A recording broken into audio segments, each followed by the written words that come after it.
FTCA, but we don't know if it's broad-based. What do you mean you don't know? Well, it's not been answered yet. No court's weighed in on that. Gotcha. So the pledger case is not yet, the principles of the pledger case were not applied to a Bivens case. They were applied to an FTCA case. So he said, It's not saying that it wouldn't be. It's an open question of law that has yet to be answered. Okay? I don't know how expansive pledger is meant to be read yet. I don't think anybody knows how expansive pledger is to be read yet. Hence the reason now we have a memorandum opinion out of the Southern District that says that pledger is supposed to be read even in diversity cases. Okay? Which is a huge leap. Which means that I think that the way it is trending is that pledger is going to be read more broadly. Okay? Mm-hmm. Again, I haven't read the case, so I need to read that case. So we may even, which is great, because here's the bottom line. If we can get pledger into your case, the MPLA, the strictures of the MPLA go away. Okay? right. We still have some other hurdles to overcome. Because there's other points of law that they have brought up and alleged do not, that we don't meet our plausibility standard, okay, in other ways. Or, the jurisdictional bar of the statute of limitations is a good example. What are Right? you talking about? So I'm talking about lingo lay and read, right? We don't have an MPLA problem in the Northern District, okay? Because Max never brought up or argued the MPLA. In Max's opinion, we had satisfied the MPLA. Okay? That's Max's opinion, though. That, and I think that was, man, I won't go into it. Max's opinion is that we satisfied the MPLA. Okay? Right. And that's really, it was Max's call. And he wasn't gonna run down that alley. Okay. Right. So, and maybe it's because he had the pledger case and he had a pending case that he looked at this and he saw where the court was going to go, right? Right. And he knew that trying to challenge it this time would just, frankly, Max doesn't want to delay the resolution of this case. Okay. One of the things that upset Max about the report and recommendation is how long. In fact, he texted me, to say how sorry he was after this ruling, that both myself and my client had to wait this long for the court to correct the recommendation and ruling. And hey, can you guys hold on just 2 seconds? Sure. Okay, just give me 2 seconds. My brother walked in. I got to grab him while I can. Okay. Talk to Julie. Hello. Yes, Oh, hey, Jewel. Hey, Joel, how you doing? I'm okay. How about y'all? It's frustrating, but What's wrong with the car? oh man, mine's down there getting an oil change, and I was driving my other one. I guess I haven't been driving it enough, and it didn't start. I hate car shit. Yeah, it sucks, don't it? It does suck. I like to be able to run. Yeah, we want to go. Exactly. Well, how's your daughter doing up in Columbus?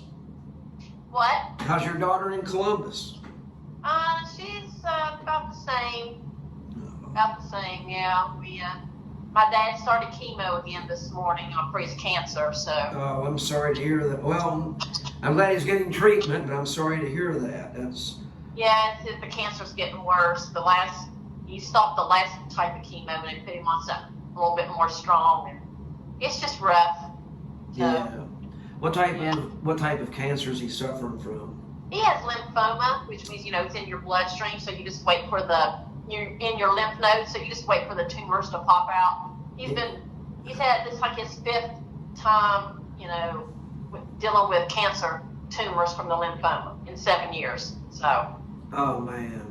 It's been nonstop for 7 years. How horrible. Yeah. Here's Ron. He's back. Okay. Oh, hold on. Hey Tim, Ron's back. All right. All right, gentlemen. So here's where I'm at. And don't I don't necessarily have a problem with the notice, but I just want to play it right. That's one. Two, we need to work on this amendment. And like, we need to do it now. Okay? So, On the Bivens? no, on the, well, I mean, in the Northern District, we need to attempt to add legal lay bereaved to the FTCA claim. Or to the business. I don't know which one you add them to.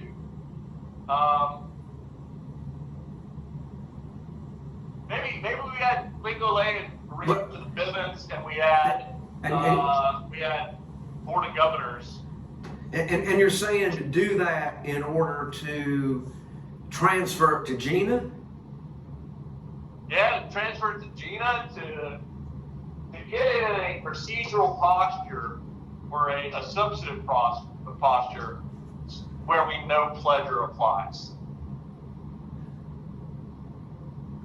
Okay? Right. Well, okay.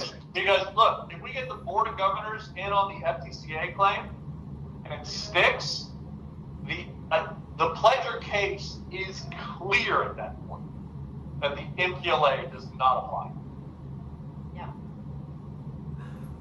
Okay, so it immediately undermines one argument that they have.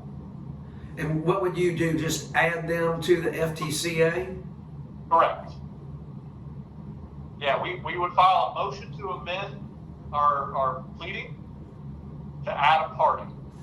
Okay, and then leave Charleston here. Yeah. I mean, I think what we would have to do is almost abandon the suit down in the Southern District. Well, no, because maybe That ain't gonna happen. Well, let me put it in this context.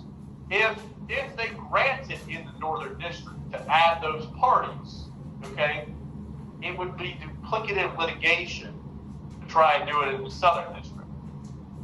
right, But look, what we're trying to do anyway is basically that. He'll kick. right. But you don't think Judge Johnson's going to kick it up there, especially when he sees that Gina's ruled on it, and I mean, it seems to me like that makes no sense to have them down here when we have a very legitimate transfer. I agree with you. I agree with you 100%. But you know as well as I do, judges do funny things.